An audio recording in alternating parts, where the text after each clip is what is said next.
नमस्कार। आज है तारीख 3 जुलाई, दिन बृहस्पतिवार। ये बीबीसी हिंदी का न्यूज पॉडकास्ट दिन भर पूरा दिन पूरी खबर है। मेरा नाम है मोहन लाल शर्मा और मैं हूं संदीप राय।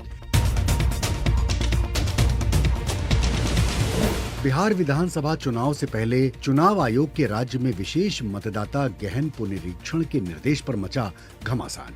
विपक्षी दलों ने उठाए सवाल।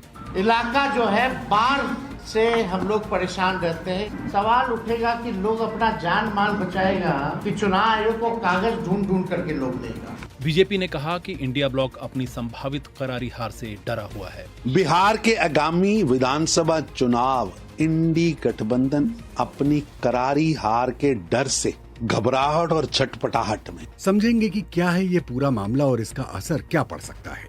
दिल्ली में 10 साल पुराने डीजल और 15 साल पुराने पेट्रोल वाहनों को ईंधन ना देने का फैसला पलटा। कितनी थी दिक्कतें। गरीब आदमी कहाँ जाएगा, जिसके के पास पैसे नहीं हो तो पुरानी गाड़ी लेके चलाता है। अब किसी के पास है, कोई नहीं ले लेता। मैंने किस्तों पे निकलवा रखे, मैं भी गरीब आदमी मजदूर।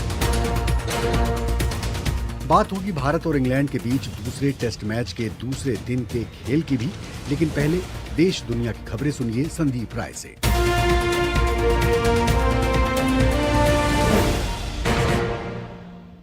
हिमाचल प्रदेश में भारी बारिश और बादल फटने के कारण बड़े पैमाने पर जान माल के नुकसान की खबर है। प्रशासन के अनुसार अब तक 63 लोगों की मौत हो गई है और जबकि 40 लोग लापता हैं। बारिश से ब्यास नदी में बाढ़ आ गई है और भारतीय मौसम विभाग ने राज्य में रेड अलर्ट जारी किया है। हिमाचल प्रदेश के मुख्यमंत्री के मीडिया सलाहकार नरेश चौहान ने बताया कि पूरे प्रदेश में बड़े पैमाने पर नुकसान हुआ है। 1 जुलाई को एक दिन के अंदर और एक रात के अंदर जो है 10 ऐसी घटनाएं हुई जिसमें बादल फटे और उसकी वजह से बहुत बड़ा नुकसान जान माल का जो है उन क्षेत्रों में, खास तौर पे जो है मंडी जिला के अंदर आप सिराज की बात करें, थुनाग की बात करें, करसोग की बात करें, धर्मपुर की बात करें, वैसे तो पूरे हिमाचल प्रदेश में नुकसान हुआ, लेकिन यहाँ जो है बिल्कुल एक बड़ा कहर बरसा उस दिन जो बादल फटने की घटना है। और अभी तक जो आंकड़ा है उसके हिसाब से 63 लोगों ने अपनी जानें गंवाई हैं और अभी भी 40 लोग मिसिंग हैं। कुछ ऐसी भी जगह जहाँ लोगों के पास कुछ भी नहीं बचा है, कोई बिलोंगिंग्स ही नहीं है, सिर्फ कुछ लोग बच गए, उनके घर ढह गए, उनकी सारी संपत्ति चली गई। बीते 1 जुलाई को माली की एक सीमेंट फैक्ट्री से 3 भारतीय नागरिकों को अगवा किए जाने की भारत ने निंदा की है। भारतीय विदेश मंत्रालय ने कहा है कि माली की राजधानी बमाको में भारतीय दूतावास स्थानीय प्रशासन, कानूनी एजेंसियों और फैक्ट्री प्रबंधन के साथ लगातार संपर्क में है। मंत्रालय ने कहा है कि अगवा भारतीय नागरिकों की जल्द से जल्द सुरक्षित वापसी सुनिश्चित करने के लिए वह प्रतिबद्ध है। गजा के इंडोनेशियन अस्पताल के निदेशक की इस्राएली हवाई हमले में मौत हो गई है। हमास संचालित स्वास्थ्य मंत्रालय ने कहा है कि गजा सिटी में उनके घर पर इस्राएली हवाई हमला हुआ था, जिसमें उनके परिवार के कई सदस्य भी मारे गए हैं। मंत्रालय ने कहा कि डॉक्टर मारवान सुल्तान का चिकित्सा के क्षेत्र में लंबा करियर था। उधर इस्राएली सेना ने कहा है कि उसने एक प्रमुख चरमपंथी को निशाना बनाया था और निर्दोष लोगों के मारे जाने की जांच की जा रही है। फ्रांस के एक एयर ट्रैफिक कंट्रोल के कर्मचारियों की हड़ताल के कारण हवाई यात्राओं पर बहुत बुरा असर पड़ा है। सस्ती उड़ान सेवा वाली एयरलाइन रॉयन एयर ने कहा है कि उसे 170 से ज़्यादा उड़ानें रद्द करनी पड़ी हैं, जिससे 30,000 से ज़्यादा यात्री प्रभावित हुए हैं। फ्रांस की 2 यूनियनें काम करने के हालात ठीक करने की मांग को लेकर 2 दिन से हड़ताल पर हैं। जापान के सुदूर और कम आबादी वाले एक द्वीपीय समूह में 2 सप्ताह में 900 से अधिक भूकंप के झटके आने से लोगों में दहशत है। बुधवार को आए 5.5 तीव्रता के भूकंप के बाद अधिकारियों ने बताया कि 21 जून से ही टोकारा द्वीप के आसपास के समुद्री इलाके में हलचल तेज है। जापान दुनिया का सबसे संवेदनशील भूकंपीय क्षेत्र है, जहां हर साल करीब 1500 भूकंप आते हैं। अमेरिका और वियतनाम के बीच ट्रेड डील हो गई है। इस समझौते के तहत वियतनाम से आयात की जा रही वस्तुओं पर अमेरिका 20% टैरिफ लगाएगा। ट्रंप ने कहा है कि इस समझौते के मुताबिक वियतनाम अमेरिकी वस्तुओं पर कोई भी शुल्क नहीं लगाएगा। पुर्तगाल के चर्चित अंतर्राष्ट्रीय फुटबॉल खिलाड़ी डियोगो जोटा की स्पेन में एक कार दुर्घटना में मौत हो गई है। पुलिस ने बताया है कि एक दूसरी कार को ओवरटेक करते समय टायर फट गया, जिससे गाड़ी बेकाबू हो गई। इस दुर्घटना में उनके भाई आंद्रे सिल्वा की भी मौत हो गई है।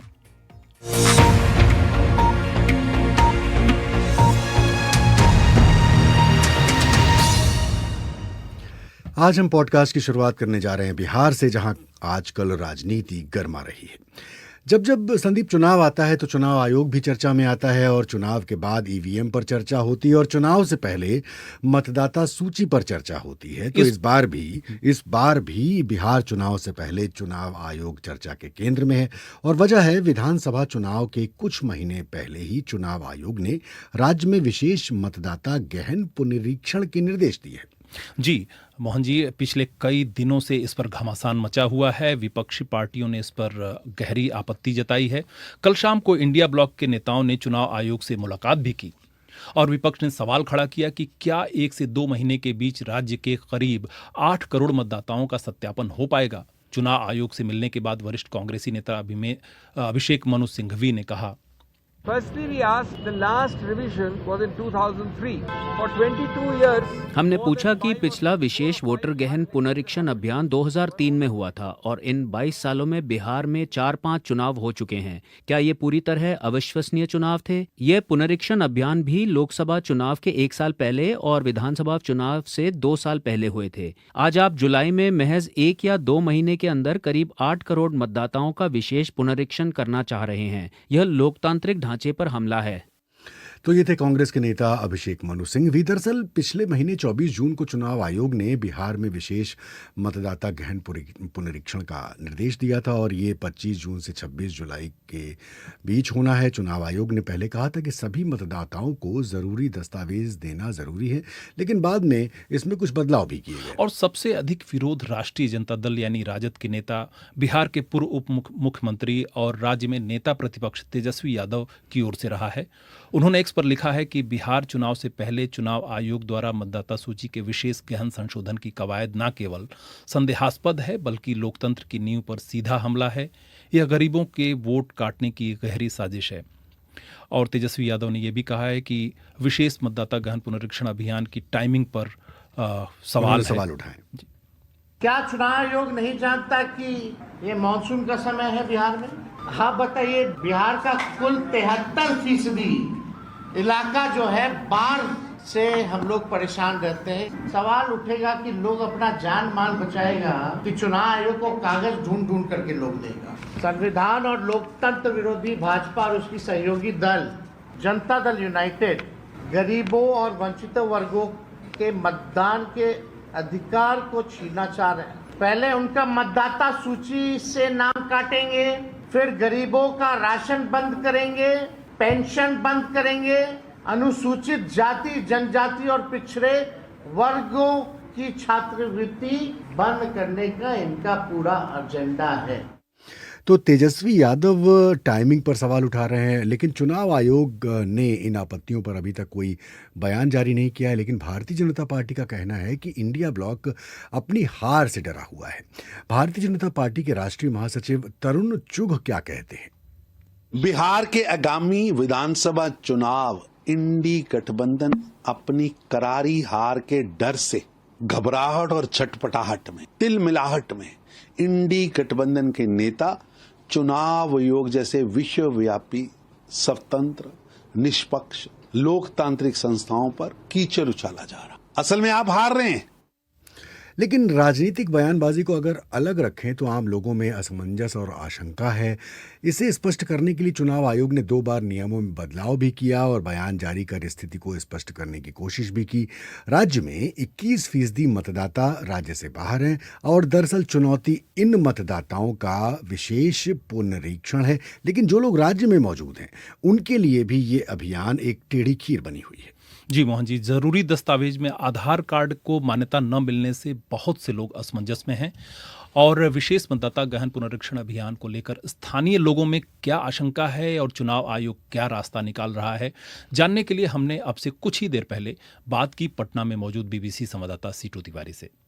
देखिए, बड़ा मुद्दा इसलिए बना है क्योंकि हम सब जानते हैं कि इस साल चुनाव होने हैं और ये जो घोषणा की चुनाव आयोग ने कि इस तरीके का SIR या फिर जो आप कह रहे हैं विशेष मतदाता गहन पुनरीक्षण होगा, तो ये आनन फानन में घोषणा की। 24 जून को उन्होंने एक नोटिफिकेशन निकाला और 25 जून से 26 जुलाई का वक्त निकाल दिया जब BLOs यानी बूथ लेवल ऑफिसर्स जो हैं वो घर घर जाएंगे और लोगों को प्री फिल्ड फॉर्म देंगे और उसके बाद एक तरीके का वेरिफिकेशन करेंगे या रिवीजन करेंगे या संशोधन करेंगे। दूसरी बात यह है कि इसी साल 7 जनवरी को चुनाव आयोग जो कि बिहार का मुख्य निर्वाचन अधिकारी का जो दफ्तर है, वहां से एक प्रेस कॉन्फ्रेंस हुई थी और ये कहा गया था कि ये अंतिम प्रकाशित सूची है, यानी मतदाताओं की ये अंतिम सूची है 2025 के चुनावों के लिए, जिससे ये डेटा आया था कि बिहार में तकरीबन 7 करोड़ 90 लाख मतदाताओं के आसपास है। जब ये घोषणा हो गई थी, उसके बाद जून में आते आते अब दूसरा घोषणा कर रहे हैं कि SIR होगा। और हम सब जानते हैं कि बिहार जो है वो एक बाढ़ प्रवण इलाका है। 28 जिले इसके बाढ़ प्रभावित हैं। कुल भूगोल का 73% जो है बाढ़ प्रभावित है। मानसून का वक्त है, इसलिए लोगों के लिए बहुत मुश्किल है। और अगर आप निर्वाचन आयोग के दफ्तर जाएंगे तो वहां पर भी अधिकारी किस मुश्किल से जूझ रहे हैं ये हम देख सकते हैं। तो ये दस्तावेज पुनरीक्षण की प्रक्रिया क्या है और लोगों के बीच किस तरह की आशंकाएं हैं, इसके बारे में कुछ बताएं आप। देखिए, चुनाव आयोग ने 11 दस्तावेज कहे हैं कि आप 11 दस्तावेजों की सूची जारी की है, जिसमें पहचान पत्र है, लेकिन ये 1 जुलाई 1987 से पहले जारी किया पहचान पत्र होगा। कोई प्रमाण पत्र या फिर बैंक, पोस्ट ऑफिस, LIC, जन्म प्रमाण पत्र, पासपोर्ट, मैट्रिक का सर्टिफिकेट, या फिर राज्य सरकार जो घर के लिए जो देती है जाति प्रमाण पत्र, वन अधिकार प्रमाण पत्र। तो ये तमाम प्रमाण पत्र जो हैं वो सरकार ने मांगे हैं। यहाँ पर ये समझना होगा कि चुनाव आयोग ने 3 अलग अलग डेट्स दी हैं, यानी वो जिनका जन्म 1 जुलाई 1987 से पहले हुआ है, वो लोग जो 1 जुलाई 1987 से 2 दिसंबर 2004 के बीच जिनका जन्म हुआ है, और वो लोग जिनका 2 दिसंबर 2004 के बाद जन्म हुआ है। जिन लोगों का जन्म 1 जुलाई 1987 से पहले हुआ है, उनको अपना डॉक्यूमेंट देना होगा, यानी डेट ऑफ बर्थ और प्लेस ऑफ बर्थ, कहाँ उनकी पैदाइश हुई, ये बताना पड़ेगा इन डॉक्यूमेंट्स के जरिए, ये जो मैंने अभी थोड़ी देर पहले बताए थे। 1 जुलाई 1987 से 2 दिसंबर 2004 के बीच में जिनका जन्म हुआ है, उनको अपना तो ये डॉक्यूमेंट देना ही होगा, साथ ही अपने माता पिता में से किसी एक का इस तरह का डॉक्यूमेंट जो है वो जो गणना प्रपत्र BLO लेकर के आएगा उसके साथ देना होगा। और 2 दिसंबर 2004 के बाद जिनका जन्म हुआ है, उनको अपना तो डॉक्यूमेंट देना ही पड़ेगा, date of birth, place of birth का, और साथ ही साथ माता पिता दोनों का भी देना पड़ेगा। यहाँ पर ये बात क्लियर कर दें कि 2003 में, इससे पहले अभी 2025 में जो SIR हो रहा है, इससे पहले 2003 में एक विशेष मतदाता गहन पुनरीक्षण हुआ था।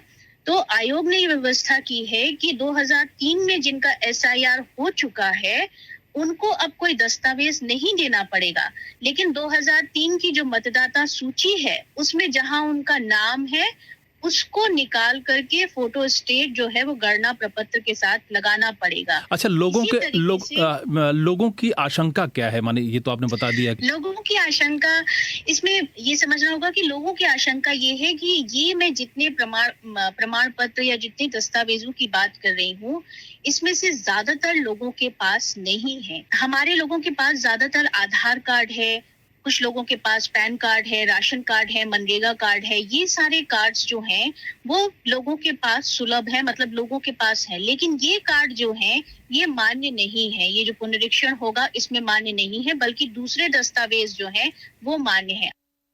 तो BBC संवाददाता सीटू तिवारी बता रही थी कि आखिरकार कैसे चुनाव आयोग इस पुनरीक्षण को चला रहा है और क्या इस पे दिक्कतें हो सकती हैं। लेकिन बताया जा रहा है संदीप की इस अभियान के दौरान बिहार के लगभग 8 करोड़ मतदाताओं को अपनी पहचान सिद्ध करनी होगी।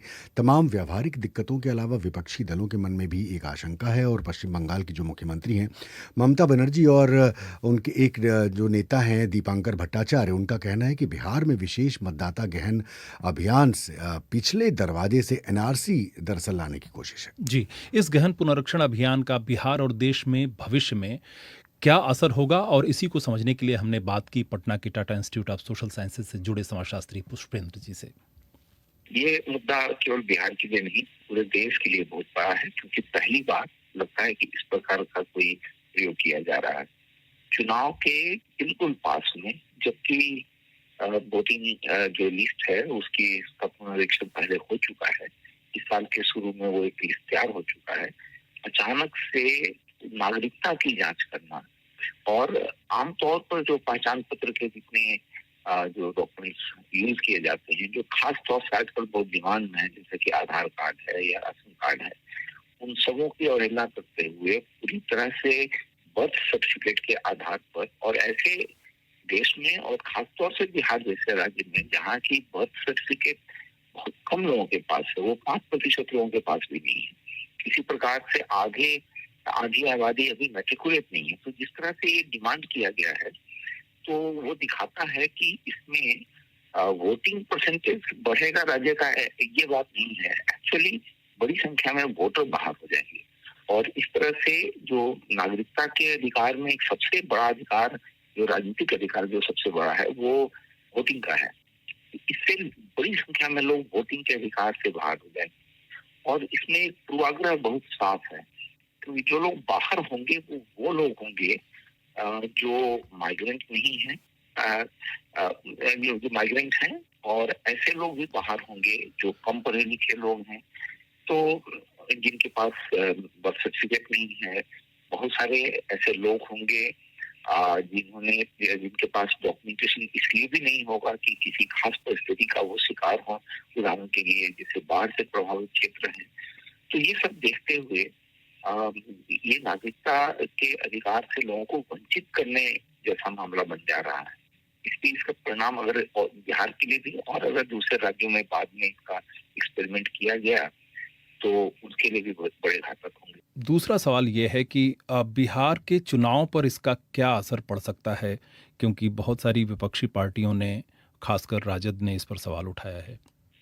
बहुत स्पष्ट है कि जो लोग इसमें अपना नाम दर्ज कराने में ये छूट जाएंगे, वो ज्यादातर ऐसे लोग होंगे जो गरीब तबके से आते हैं या मजदूरी करते हैं, वो माइग्रेंट हैं, और उस समय में अभी जो 1 महीने का टाइम है, इस समय में वापस लौट करके और अपने डॉक्यूमेंट्स अपने साथ क्या रख पाए, ऐसी स्थिति में जो नहीं होंगे वो लोग छूटेंगे।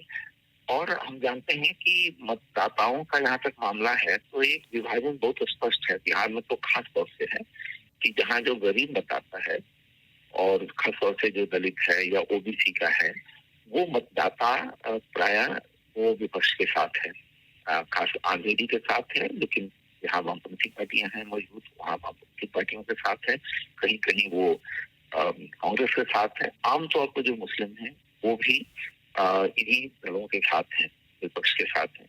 तो वैसी स्थिति में इसका जो परिणाम होगा वो परिणाम जो विपक्ष के दल हैं उनके खिलाफ जाएगा। तो ये थे समाजशास्त्री पुष्पेंद्र, जो कि विश्लेषण कर रहे थे कि आखिरकार अगर ऐसा होता है तो चुनाव नतीजों पर क्या असर हो सकता है और क्या कॉम्बिनेशन हो सकते हैं, क्या इक्वेशंस हो सकते हैं बिहार विधानसभा चुनाव में, और खासकर चुनाव आयोग ने ये जो निर्देश दिया है इसका आने वाले चुनावों पर क्या असर पड़ेगा। दिन की बड़ी खबर, चाहे भारत में हो या दुनिया में कहीं और, जो हुआ केवल वही नहीं, ऐसा क्यों हुआ जानिए वो भी। खबर के आगे क्या है, खबर की परतों के बीच क्या छिपा है, पहले समझें फिर समझाएं। बीबीसी हिंदी का न्यूज पॉडकास्ट, दिन भर, पूरा दिन, पूरी खबर। हमारी खबरों को पढ़ें bbchehindy.com पर। आप हमें व्हाट्सएप, इंस्टा और यूट्यूब पर भी फॉलो कर सकते हैं। अब पॉडकास्ट का दूसरा पड़ाव, 1 जुलाई से दिल्ली में एक नए अभियान की शुरुआत हुई है, जिसके तहत 15 साल पुरानी पेट्रोल और 10 साल पुरानी डीजल गाड़ियों को ईंधन मिलने पर रोक लगा दी गई थी। इसकी वजह बताई जा रही थी कि दिल्ली को प्रदूषण से मुक्त किया जाएगा। दरअसल अपनी उम्र बिता चुके वाहनों को पकड़ने के लिए पेट्रोल पंप पर ऑटोमेटिक नंबर प्लेट रिकॉग्निशन कैमरे लगाए गए थे, ताकि पुरानी गाड़ियों की पहचान की जा सके और उन्हें जब्त किया जा सके, और इनके चालान काटे जा रहे थे। तो दरअसल वहाँ इसके बाद बहुत सारे लोगों को दिक्कतों का सामना करना पड़ा। बीबीसी संवाददाता इशात दत्ता कल कुछ पेट्रोल पंप पर गई थी और वहाँ उन्होंने कुछ लोगों से बातें की। गरीब आदमी कहाँ जाएगा, जिसके पास पैसे नहीं हो तो पुरानी गाड़ी लेके चलाता है। अब किसी के पास है, कोई नहीं ले लेता। मैंने किस्तों पे निकलवा रखे, मैं भी गरीब आदमी, मजदूरी। हरियाली होगी, ये जो सूखापन है ये खत्म होगा। पोल्यूशन तो पोल्यूशन ही है, आदमी का तो 8 पेशेंट आदमी हमें हमारे लिए तो बहुत बेहतर है। तो ये तो आम लोगों की आवाज़ें थी, लेकिन जो पेट्रोल पंप का स्टाफ है वो क्या कहता है? नहीं मैडम, अभी तो कोई गाड़ी नहीं पकड़ी गई है यहाँ पर। प्रॉपर जैसे हमारे ट्रांसपोर्ट के ऑफिसर भी लोग आ रहे हैं, इधर चेक कर रहे हैं, और हमारा पास में सिविल लाइन थाना, यहाँ से पुलिस आ जा रही है इधर से। तो अभी तक कोई ऐसा मिला नहीं है, कोई भी केस कोई क्लू मिला नहीं है। अवेयरनेस बहुत ज़्यादा क्रिएट हो चुका है, उसके लिए वो नहीं आ पा रहे इधर। हालांकि हमने अखबारों में पढ़ा कि बहुत सारे वाहन जब्त हुए हैं और भी जो पुराने वाहन थे उन पर कड़ी बंदिशें लगाई जा रही हैं, लेकिन आज सरकार ने अपने इस फैसले से यू टर्न लिया और सरकार के जो मंत्री हैं मनजिंदर सिंह सिरसा, उन्होंने क्या कहा? उनको ये जानकारी दी है कि जो ये एएनपीआर कैमरे लगाए थे, सीयूपीएम के चेयरमैन साहब को हमने अभी चिट्ठी लिखकर ये जानकारी दी है। उनको हमने बताया कि जो एएनपीआर कैमरेस लगाए हैं ये रोबोट सिस्टम नहीं है, अभी तक इनके अंदर बहुत सारे चैलेंजेस हैं।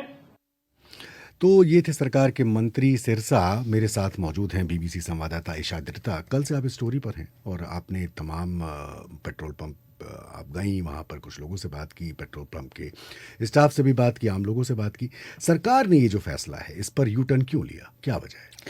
देखिए, 2 कारण दिए गए हैं सरकार की तरफ से। पहली बात तो उन्होंने कहा है कि जो पब्लिक है ये इस बात से नाखुश है, ये जो बैन किया गया है इस बात से पब्लिक सहमत नहीं है, ये पहला कारण है। दूसरा कारण है, ये कहते हैं कि तकनीकी कुछ समस्याएं हैं जिसके वजह से ये इम्प्लीमेंट करना अभी फीजिबल नहीं लग रहा है। और ये जो तकनीकी समस्याएं की बात है वो मैं कल जब पेट्रोल पंप में गई थी तो तब मैंने देखा था। जो कैमरास की बात आप कर रहे थे, कुछ ऐसे जगहों पे लगे थे जिससे जो उसका रेंज है वो पूरा पेट्रोल पंप को कवर नहीं करता। मतलब आप गाड़ी का नंबर आप पढ़ ही नहीं सकते, हाँ, उसके डेटा निकाल नहीं तो मानिए आप डीजल साइड के गाड़ी का नंबर पढ़ सकते हैं और पेट्रोल साइड के गाड़ी का नंबर नहीं पढ़ सकते हैं। कुछ जगह में गाड़ी जहाँ पे फ्यूल होती है उसके फ्यूल होने के बाद जाके उसका नंबर पढ़ा जा रहा है, तो तब तक तो गाड़ी निकल गई होगी। ये तो टेक्निकल बातें हैं कि जिसकी वजह से सरकार कह रही है कि इस फैसले को उसको यू टर्न लेना पड़ा। लेकिन अगर इस ओवरऑल इस पूरे प्रोस्पेक्टिव में हम इसे समझें तो आप ये देखिए कि इसके बाद क्या हुआ। अगर 10 साल और 15 साल पुरानी कारें थी तो उन गाड़ियों का लोगों ने क्या करना शुरू कर दिया? हमने कुछ सुना कि कुछ लोगों ने दूसरी जगह पर रजिस्ट्रेशन कराना शुरू कर दिया, या क्या कुछ हुआ? दूसरी जगह पर रजिस्ट्रेशन कराना शुरू कर दिया। और जो बड़े पैमाने पे मैंने एटलीस्ट अपनी रिपोर्टिंग में देखा कि बहुत ही डिस्ट्रेस सेल्स हुए हैं। इनफैक्ट ये डिसीजन वापस लेने के बाद हमने तो सुना है कि 70 लाख की गाड़ी जो है 2 लाख में बिक गई। 84 लाख का 2.5 लाख में बिका एक मर्सिडीज। और अभी मैं ये जब डिसीजन उन्होंने वापस लिया, मैं एक पेट्रोल पंप में गई, वहाँ एक सज्जन मिले, उन्होंने बोला कि पहले बता दिया होता क्योंकि मैंने अभी अपना BMW भी बेच दिया। तो ये सारे एक डिस्ट्रेस सेल हो रहे हैं और ये हमने ऑब्जर्व किया है। तो फिलहाल गवर्नमेंट ने ये फैसला वापस ले लिया है और या हो सकता है कि आने वाले वक्त में सरकार प्रदूषण से निपटने के लिए कुछ और कदम उठाए। तो बहुत बहुत शुक्रिया शादिर इस लाइव पॉडकास्ट में शामिल होने के लिए। और अब थोड़ी सी बात की जाए कि अपनी सेहत को कैसे दुरुस्त किया जाए, कैसे ये जो हमारे शरीर में कोलेस्ट्रॉल बनता है इस पर रोक लगाई जाए, इसको थोड़ा सा कम किया जाए क्योंकि इसके खतरे भी हैं। आज सुमिरनप्रीत कौर से फिट जिंदगी में यही समझते हैं। समोसा, पिज्जा, बर्गर, पकौड़े देखकर कई लोगों की जीभ लपलपाती है।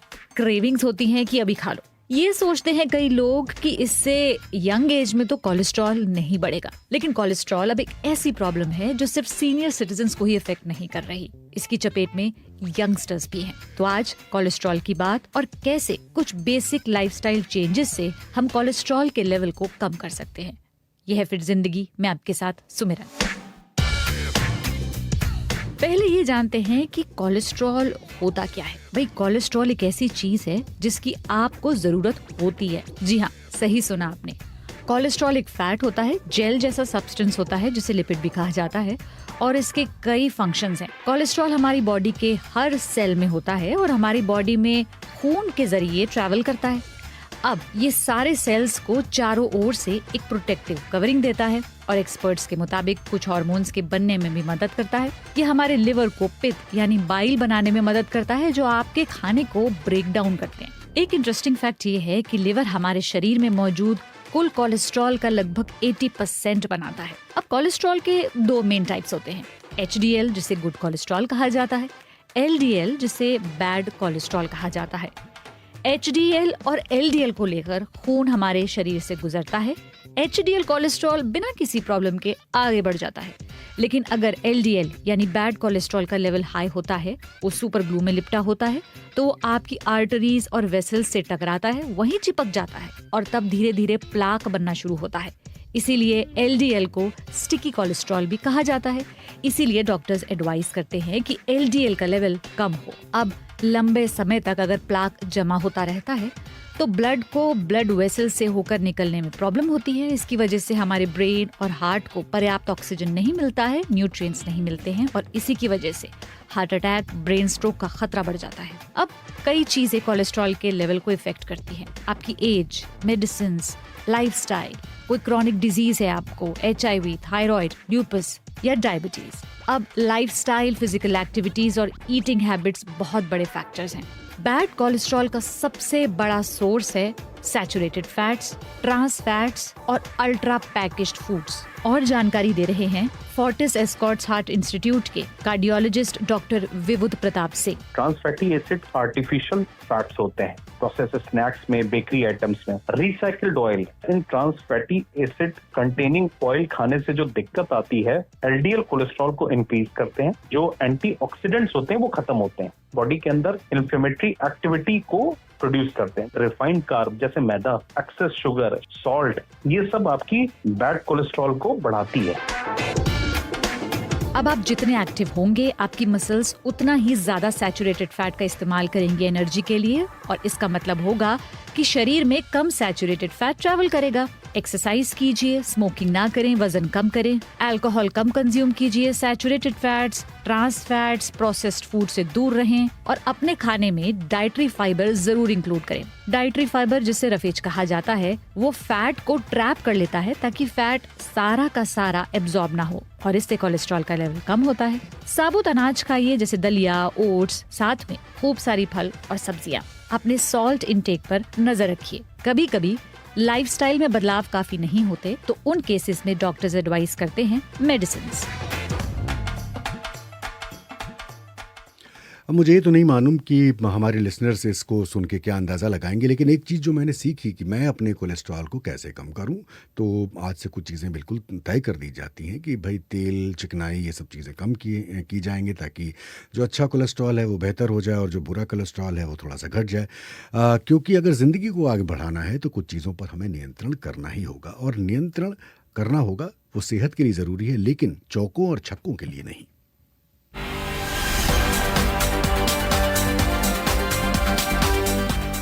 तो आज चौके और छक्के बहुत ज़्यादा लगे दूसरे टेस्ट मैच में जो कि भारत और इंग्लैंड के बीच में चल रहा है। दूसरे दिन का खेल और एक डबल सेंचुरी आई। प्रभात पांडे हमारे सामने है जी। वो डबल सेंचुरी ट्रिपल सेंचुरी में कन्वर्ट होते हुए लग रही है और 250 के पार पहुंच चुके हैं शुभमन गिल। 257 रन बनाकर खेल रहे हैं और दोहरा शतक पूरा करने के बाद तो वो और तेज़ी से खेल रहे हैं। और आपने बिल्कुल ठीक कहा, उनको लगता है ट्रिपल सेंचुरी पूरी करने की काफ़ी जल्दी है। एजबेस्टन टेस्ट का दूसरा दिन और अभी तक का खेल पूरी तरह से भारतीय कप्तान शुभमन गिल के नाम रहा है। वो 258 रन बनाकर क्रीज पर जमे हुए हैं, 29 चौके और 3 छक्के लगा चुके हैं और भारत का स्कोर हो चुका है 6 विकेट पर 559 रन। मोहनलाल जी, उनका बखूबी साथ दिया रविंद्र जडेजा ने जो 89 रन बनाकर आउट हुए।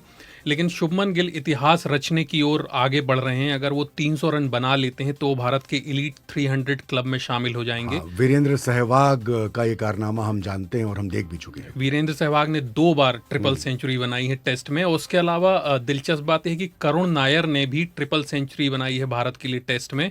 9 साल पहले प्रतिद्वंद्वी इंग्लैंड ही था और वो करुण नायर 9 साल बाद टीम में उनकी वापसी हुई है।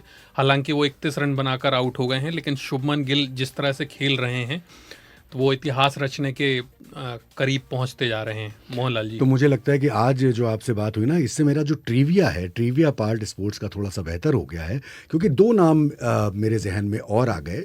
एक तो हमने वीरेंद्र सहवाग की बात कर ली और जो 2 नाम आपने और बताए, वीरेंद्र सहवाग ही ने 2 बार ट्रिपल सेंचुरी बनाई और एक बार जो है वो करुण नायर ने। आप मुझे रोज बुला लिया करें, आप ट्रिविया में PhD कर लेंगे। बिल्कुल, बहुत बहुत शुक्रिया प्रभात पांडे इस लाइव पॉडकास्ट में शामिल होने के लिए। तो आज के दिन भर के इस अंक में बस इतना ही। क्रिकेट की हमने बात कर ली, तो संदीप यहाँ पर अपने लिसनर से विदा लेने का वक्त आ चुका है, इस वादे के साथ कि कल हम फिर से हाजिर होंगे। लेकिन कल मैं आपके साथ नहीं हूँगा, कल आप हैं जी? हाँ, तो कल आप दिन भर कार्यक्रम लेकर आएंगे। आपके साथ होंगी मानसी दास।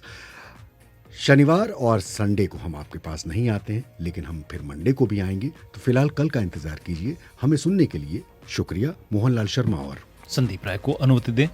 नमस्कार। नमस्कार।